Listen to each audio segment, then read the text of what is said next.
ವೀಕ್ಷಕರೇ, ನಿತ್ಯ ವಿಶೇಷ ಚಾನಲ್ಗೆ ಸ್ವಾಗತ. ಇನ್ನೇನು ಗೌರಿ ಗಣೇಶ ಹಬ್ಬ ಬಂದೇ ಬಿಡ್ತು. ಪ್ರತಿಯೊಬ್ಬರು ಪ್ರೀತಿ ಉತ್ಸಾಹದಿಂದ ಆಚರಿಸುವ ಹಬ್ಬವೇ ಈ ಗೌರಿ ಗಣೇಶ ಹಬ್ಬ. ಏಕೆಂದ್ರೆ ಹಿಂದೂಗಳಿಗೆ 33 ಕೋಟಿ ದೇವಾನುದೇವತೆಗಳಿದ್ರೂ ನಾವು ಮೊದಲು ಪೂಜೆ ಮಾಡುವುದು ಈ ಮಹಾಗಣಪತಿಯನ್ನ.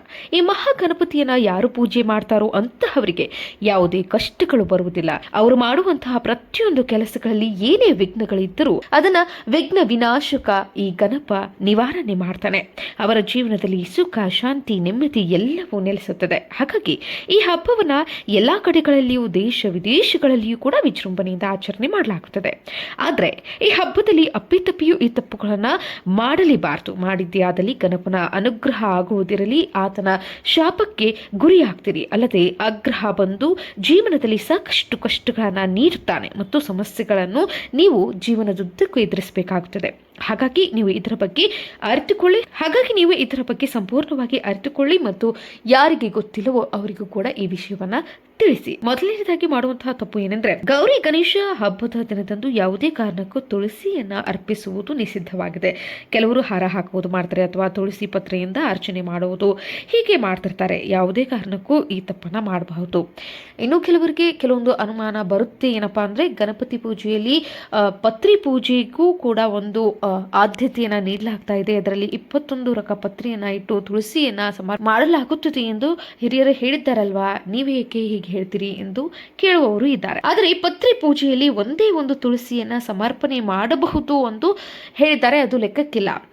ಆದರೆ ಯಾವುದೇ ಕಾರಣಕ್ಕೂ ನೀವು ತುಳಸಿ ದೊಡ್ಡ ಮಾಲೆ ಹಾಕುವುದಿರಬಹುದು, ಅರ್ಚನೆ ಮಾಡುವುದಿರುವುದು, ಹೀಗೆ ಮಾಡಕೂಡದು ಎಂದು ಶಾಸ್ತ್ರಗಳಲ್ಲಿ ಉಲ್ಲೇಖಿಸಲಾಗಿದೆ. ಇನ್ನು ಎರಡನೇದಾಗಿ, ಗಣೇಶನ ಹಬ್ಬದ ದಿನ ಚಂದ್ರ ದರ್ಶನ ಮಾಡುವುದು ಕೂಡ ನಿಷೇಧಿಸಲಾಗಿದೆ. ಏಕೆಂದ್ರೆ ಚಂದ್ರನನ್ನ ಯಾರು ಗಣಪನ ಹಬ್ಬದ ದಿನ ನೋಡುವರೋ ಅವರಿಗೆ ನೀಲಾಪ ನಿಂದನೆಗಳು ಬರ್ತವೆ. ಅಂದ್ರೆ ಸುಖಾಸುಮ್ಮನೆ ಆತನ ಮೇಲೆ ಆರೋಪಗಳು ಬರ್ತದೆ. ಕೋರ್ಟು ಕಚೇರಿಗಳಲ್ಲಿ ಅಲ್ದಾಡ್ತಾರೆ. ಯಾವುದೇ ರೀತಿ ತಪ್ಪುಗಳನ್ನು ಮಾಡದೇ ಇದ್ರೂ ಅವರ ಮೇಲೆ ತಪ್ಪು ಬಂದೇ ಬಿಡ್ತದೆ.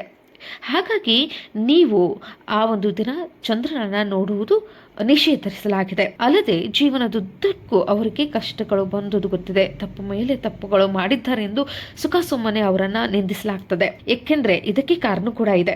ಸ್ಕಂದ ಪುರಾಣ ಹಾಗೂ ಗಣಪತಿ ಪುರಾಣದಲ್ಲಿ ಒಂದು ಕಥೆಯನ್ನು ಉಲ್ಲೇಖಿಸಲಾಗಿದೆ. ಅದೇನೆಂದರೆ, ಒಂದು ದಿನ ಭೂಲೋಕದಲ್ಲಿ ಗಣಪನು ಕಡುಬಿನ ಭೋಜನವನ್ನು ಸ್ವೀಕರಿಸಿ ಮರಳಿ ಕೈಲಾಸಕ್ಕೆ ಹೋಗ್ತಾನೆ. ಆ ಒಂದು ಸಂದರ್ಭದಲ್ಲಿ ಪಾರ್ವತಿ ಪರಮೇಶ್ವರರ ಆಶೀರ್ವಾದವನ್ನು ಪಡೆಯಲು ಗಣಪನು ಅವರನ್ನ ಒಂದು ಸುತ್ತು ಪ್ರದಕ್ಷಿಣೆಯ ಹಾಕಿ ಕಾಲಿಗೆ ನಮಸ್ಕರಿಸಲು ಮುಂದಾಗ್ತಾನೆ. ನಮಸ್ಕರಿಸುವಾಗ ಆತನ ಹೊಟ್ಟೆ ದಪ್ಪವಿರುವ ಕಾರಣ ಮುಂದೆ ಬಂದು ಆತ ಕೆಳಗಡೆ ಢಮ್ ಎಂದು ಬಿದ್ದು ಬಿಡ್ತಾನೆ. ಆಗ ಚಂದ್ರನು ಆತನನ್ನ ನೋಡಿ ನಗುವುದರಿಂದ ಆತನ ದೃಷ್ಟಿ, ಚಂದ್ರನ ದೃಷ್ಟಿ ಗಣಪನ ಹೊಟ್ಟೆಯ ಮೇಲೆ ಬೀಳುತ್ತದೆ. ಆಗ ಗಣಪ ತಿಂದಂತಹ ಎಲ್ಲಾ ಕಡುಬುಗಳು ಹೊಟ್ಟೆಯಿಂದ ಒಡೆದು ಹೊರಗೆ ಬೀಳುತ್ತವೆ. ಅಂತಹ ಸಂದರ್ಭದಲ್ಲಿ ಆ ಪಾರ್ವತಿ ಪರಮೇಶ್ವರರು ಬಂದು ಕಡುಬೆಲ್ಲವನ್ನ ಮತ್ತೆ ಗಣಪನ ಹೊಟ್ಟೆಯಲ್ಲಿ ಹಾಕಿ ಒಂದು ನಾಗರ ಹಾವನ್ನ ತೆಗೆದುಕೊಂಡು ಬಂದು ಆತನ ಹೊಟ್ಟೆಗೆ ಸುತ್ತುತ್ತಾರೆ. ಹಾಗಾಗಿ ನೀವು ನೋಡಬಹುದು, ಮಹಾಗಣಪತಿಯ ಹೊಟ್ಟೆಗೆ ಹಾವನ್ನ ಸುತ್ತಿರುವುದು ಪ್ರತಿಯೊಂದು ಮೂರ್ತಿಗಳಲ್ಲಿ ನೀವು ನೋಡ್ತೀರಿ. ಆಗ ಗಣಪತಿ ವಿಪರೀತ ಕೋಪಗೊಂಡು ಚಂದ್ರನಿಗೆ ಶಾಪ ಕೊಡ್ತಾನೆ. ನಿನಗೆ ಎಷ್ಟು ಅಹಂಕಾರ! ನನ್ನ ತಂದೆ ತಾಯಿಯನ್ನ ನಾನು ನಮಸ್ಕರಿಸುವಾಗ ಬಿದ್ದರೆ ನನ್ನನ್ನ ನೋಡಿ ನಗುತ್ತೀಯ.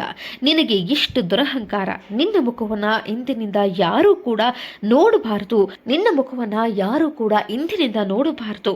ನೋಡಿದ್ದಿ ಆದಲ್ಲಿ ಅವರಿಗೆ ನೀಲಾಪ ನಿಂದನೆಗಳು ಬರುತ್ತವೆ. ಅವರ ಜೀವನದುದ್ದಕ್ಕೂ ಕಷ್ಟಗಳು ಕಟ್ಟಿಟ್ಟ ಬುತ್ತಿ ಎಂದು ಶಾಪವನ್ನ ನೀಡುತ್ತಾನೆ. ಆಗ ಪರಮೇಶ್ವರನ ತಲೆ ಮೇಲೆ ಇದ್ದಂತಹ ಚಂದ್ರನು ಕೆಳಗಡೆ ಇಳಿದು ಬಂದು ಮಹಾಗಣಪತಿಗೆ ಕ್ಷಮೆ ಕೇಳಿ ಪಾದವನ್ನ ಹಿಡಿದುಕೊಂಡು, ಸ್ವಾಮಿ, ನನ್ನನ್ನು ಕ್ಷಮಿಸು, ನಾನು ದೊಡ್ಡ ಅಪರಾಧ ಮಾಡಿದೆ, ದೊಡ್ಡ ತಪ್ಪನ್ನ ಮಾಡಿದೆ, ನಿಮ್ಮ ಶಾಪವನ್ನ ದಯವಿಟ್ಟು ಹಿಂಪಡೆಯಿರಿ ಎಂದಾಗ ಮಹಾಗಣಪತಿ ಇಲ್ಲ, ಅದು ಸಾಧ್ಯವಿಲ್ಲ, ಅದು ಶಾಪ, ಹಿಂಪಡೆಯಲು ಸಾಧ್ಯವಿಲ್ಲ ಎಂದಾಗ ಚಂದ್ರನು ಪರಿಪರಿಯಾಗಿ ಆತನನ್ನ ಬೇಡಿಕೊಳ್ತಾನೆ. ಗಣಪನನ್ನ ಬೇಡಿಕೊಂಡಾಗ ಗಣಪನು ಶಾಪವನ್ನ ಹಿಂಪಡೆಯಲು ಸಾಧ್ಯವೇ ಇಲ್ಲ, ಆದರೆ ಅದರಲ್ಲಿ ಬದಲಾವಣೆಯನ್ನ ತರಬಹುದು ಎಂದು ಆತ ಯಾವಾಗಲೂ ನಿನ್ನ ಮುಖವನ್ನು ನೋಡಬಹುದು. ಆದರೆ ಭಾದ್ರಪದ ಚತುರ್ಥಿಯ ದಿನ, ಅಂದರೆ ನನ್ನ ಹಬ್ಬದ ದಿನ, ಗಣೇಶನ ಹಬ್ಬದ ದಿನ ಚಂದ್ರನನ್ನು ನೋಡಕೂಡದು ಎನ್ನುವ ಶಾಪವನ್ನ ನೀಡ್ತಾನೆ. ಹಾಗಾಗಿ ಗಣಪತಿ ಹಬ್ಬದ ದಿನ ಚಂದ್ರನನ್ನ ನೋಡಕೂಡದು. ಇನ್ನು ಮೂರನೇದಾಗಿ ಗಣಪತಿಯ ವಿಗ್ರಹಗಳನ್ನು ಮನೆಗೆ ತರುವಾಗ ತುಂಬಾನೇ ಎಚ್ಚರಿಕೆಯಿಂದ ನೀವು ವಿಗ್ರಹಗಳನ್ನು ತರಬೇಕು. ಶಾಸ್ತ್ರಗಳಲ್ಲಿ ಯಾವ ರೀತಿ ವಿಗ್ರಹಗಳನ್ನು ತರಬೇಕು ಎಂದು ಹೇಳಿದ್ದಾರೋ ಅದೇ ರೀತಿಯ ಗಣಪತಿಯನ್ನು ತರಬೇಕು. ಅದನ್ನು ಬಿಟ್ಟು ಕೆಲವೊಬ್ಬರು ಬಾಹುಬಲಿ ಗಣಪತಿ ಆಗಿರಬಹುದು, 6 pack Ganapati, police, doctor, military, ಹೀಗೆ ಟ್ರೈನ್ ಓಡಿಸೋದು, ಸೈಕಲ್ ಮೇಲೆ ಕೂತಿರೋದು, ಬೈಕ್ ಮೇಲೆ ಕೂತಿರೋದು, 6 ಪ್ಯಾಕ್ 8 ಪ್ಯಾಕ್ ಇರುವಂತಹ ಗಣಪತಿ, ಹೀಗೆ ಯಾವ ರೀತಿ ಬೇಕೋ ಅವರು ಮನಸ್ಸಿಚ್ಛೆ ಗಣೇಶನ ವಿಗ್ರಹಗಳನ್ನು ತರ್ತಾರೆ. ಆ ರೀತಿ ಮಾಡಬಾರ್ದು.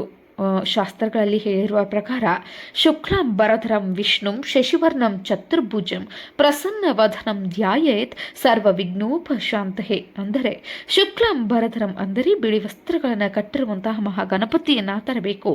ಬಿಳಿ ಪಂಚೆ, ಬಿಳಿ ಟವಲ್ ಆ ಒಂದು ವಿಗ್ರಹದಲ್ಲಿ ಇರಬೇಕು. ಒಂದು ವೇಳೆ ವಿಗ್ರಹದಲ್ಲಿ ಕೆಂಪು ಅಥವಾ ಹಳದಿ ಪಂಚೆ ಇದ್ದರೆ ನೀವು ಬಿಳಿಯ ಪಂಚೆಯನ್ನು ಅರ್ಪಿಸಿ ಆತನಿಗೆ ಪೂಜೆಯನ್ನು ಸಲ್ಲಿಸಬೇಕು. ಇನ್ನು ಚತುರ್ಭುಜ ಅಂದರೆ 4 ಕೈಗಳು ಮಾತ್ರ ಇರಬೇಕು. ಮಂಟಪಗಳಲ್ಲಿ ಗಲ್ಲಿಗಳಲ್ಲಿ ಕೂರಿಸಿರುವಂತಹ ವಿಗ್ರಹಗಳಲ್ಲಿ ನೀವು ನೋಡ್ತಿರ್ಬೋದು 8 ರಿಂದ 10 ಕೈಗಳಿರ್ತವೆ. ಅವರ ವಿಚಾರ ಬೇರೆ. ಆದರೆ ಮನೆಯಲ್ಲಿ ಶಾಸ್ತ್ರೋಕ್ತವಾಗಿ ಪೂಜೆಯನ್ನು ಸಲ್ಲಿಸುವವರು ಕೇವಲ 4 ಕೈಗಳು ಇರುವಂತಹ ಗಣಪನನ್ನು ತರಬೇಕು. ಅದು ಕೂಡ ತುಂಬ ಉತ್ತಮವಾಗಿರ್ತದೆ. ಇನ್ನು ಪ್ರಮುಖವಾದಂತಹ ವಿಷಯವೇನೆಂದರೆ ಪ್ರಸನ್ನವದನಂ ಧ್ಯಾಯೇತ್ ಸರ್ವ ವಿಘ್ನೋಪಶಾಂತಹೇ. ಅಂದರೆ ಯಾವುದೇ ಕಾರಣಕ್ಕೂ ಗಣಪತಿಯ ರೌದ್ರಾವತಾರದಲ್ಲಿ ಇರುವಂತಹ ವಿಗ್ರಹವನ್ನು ತರಕೂಡದು. ಕೆಲವೊಂದು ವಿಗ್ರಹಗಳಲ್ಲಿ ನೀವು ನೋಡ್ತಿರಬಹುದು ತ್ರಿಶೂಲ, ಶಸ್ತ್ರ, ಅಸ್ತ್ರಗಳನ್ನ ಹಿಡಿದುಕೊಂಡು ಕೆಂಡಾಮಂಡಲವಾಗಿ ರಾಕ್ಷಸರನ್ನ ಸಂಹಾರ ಮಾಡ್ತಿರುವಂತಹ ವಿಗ್ರಹಗಳು ಕೂಡ ಇರ್ತವೆ. ಅಂತಹ ವಿಗ್ರಹಗಳನ್ನ ನೀವು ತರಕೂಡದು. ಶಾಂತ ಸ್ವರೂಪನಾದಂತಹ ಒಂದೇ ಒಂದು ದಂತ, ಅಂದರೆ ಒಂದು ದಂತ ಚೆನ್ನಾಗಿರುವಂತಹದ್ದು, ಇನ್ನೊಂದು ದಂತ ಅರ್ಧ ದಂತ ಮುರಿದಿರುವಂತಹ ದಂತ ಇರುವಂತಹದ್ದು, ಇದನ್ನ ತೆಗೆದುಕೊಂಡು ಬರಬೇಕು. ದೊಡ್ಡ ಕಿವಿಯಾಗಿರಬೇಕು, ನಾಗದೇವರ ಆತನ ಹೊಟ್ಟೆಯಲ್ಲಿ ಇರಬೇಕು. ಇಂತಹ ವಿಗ್ರಹವನ್ನ ನೀವು ತಂದು ಪೂಜೆ ಮಾಡಿದ್ದಲ್ಲಿ ಸರ್ವಶ್ರೇಷ್ಠವಾಗಿರ್ತದೆ. ಇಂತಹ ವಿಗ್ರಹಗಳನ್ನ ತಂದು ನೀವು ಪೂಜೆ ಮಾಡಿದ್ದೇ ಆದಲ್ಲಿ ಶ್ರೇಷ್ಠ ಮತ್ತು ಸಕಲ ವಿಘ್ನಗಳು ನಿವಾರಣೆಯಾಗಿ ಪೂಜೆಯಿಂದ ನಿಮಗೆ ಸಂಪೂರ್ಣ ಫಲ ದೊರೆಯುತ್ತದೆ. ಇನ್ನು ಗಣೇಶನ ಹಬ್ಬದಲ್ಲಿ ಅಶ್ಲೀಲ ಹಾಡುಗಳನ್ನು ಹಾಕುವುದು ಕೂಡ ಇಲ್ಲಿ ಗಣೇಶನ ಸ್ತೋತ್ರಗಳಿರುವಂತಹ ಹಾಡುಗಳನ್ನ ಹಾಕಿ, ದೈವ ಭಕ್ತಿ ಗೀತೆಗಳನ್ನ ಹಾಕಿ, ಗಣಪತಿಯ ಮಹಾತ್ಮೆ ಹಾಕಿ, ಹರಿಕಥೆಯನ್ನು ಹಾಕಿ ಈ ರೀತಿ ಮಾಡಿ ತುಂಬಾನೇ ಉತ್ತಮ ಫಲಗಳನ್ನು ನೀವು ಕಾಣ್ತೀರಿ. ಇನ್ನು ಗಣೇಶನನ್ನ ಕೂರಿಸಿದ ಸ್ಥಳದಲ್ಲಿ ಅನ್ನದಾನ ಮಾಡಿ ಬಡಬಗ್ಗರಿಗೆ ದಾನ ಮಾಡಿದ್ಯಾದಲ್ಲಿ ತುಂಬಾ ಉತ್ತಮ. ಮುಖ್ಯವಾಗಿ ಅಂದಿನ ದಿನ ಬುಕ್ಸ್, ಪೆನ್, ಬ್ಯಾಗ್, ವಿದ್ಯೆಗೆ ಸಂಬಂಧಿಸಿದಂತಹ ವಸ್ತುಗಳನ್ನ ನೀವು ದಾನ ಮಾಡಿದ್ಯಾದಲ್ಲಿ ನಿಮ್ಮ ಮಕ್ಕಳಲ್ಲಿ ವಿದ್ಯಾಭ್ಯಾಸ ಇನ್ನೂ ಹೆಚ್ಚಾಗಿರುತ್ತದೆ. ಅವರಿಗೂ ಕೂಡ ಉತ್ತಮ ಫಲ ಪ್ರಾಪ್ತಿಯಾಗುತ್ತದೆ.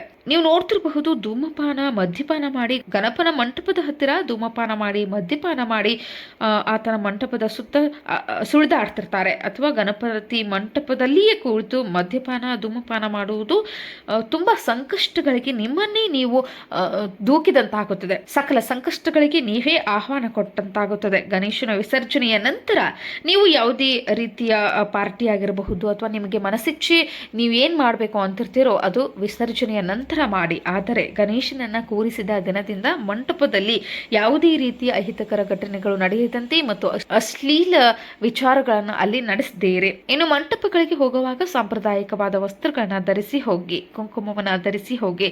ವಿಘ್ನ ವಿನಾಶಕನು ನಿಮಗೆ ಸಂಪೂರ್ಣ ಅನುಗ್ರಹನ ನೀಡಿ ನಿಮ್ಮ ಸಕಲ ಸಂಕಷ್ಟಗಳು, ಸಮಸ್ಯೆಗಳನ್ನ ದೂರ ಮಾಡಿ ನಿಮ್ಮ ಪ್ರತಿಯೊಂದು ಇಷ್ಟಾರ್ಥಗಳನ್ನ ಪೂರೈಸ್ತಾನೆ. ನಾವು ಹೇಳಿರುವಂಥ ಈ ಮಾಹಿತಿ ನಿಮಗೆ ಇಷ್ಟವಾದಲ್ಲಿ ನಮ್ಮ ಚಾನಲನ್ನು ಕೂಡಲೇ ಸಬ್ಸ್ಕ್ರೈಬ್ ಆಗಿ ಮತ್ತು ಇನ್ನಷ್ಟು ಹೆಚ್ಚಿನ ಮಾಹಿತಿಗಳಿಗಾಗಿ ಬೆಲ್ ಐಕಾನ್ ಕ್ಲಿಕ್ ಮಾಡೋದು ಮರಿಬೇಡಿ.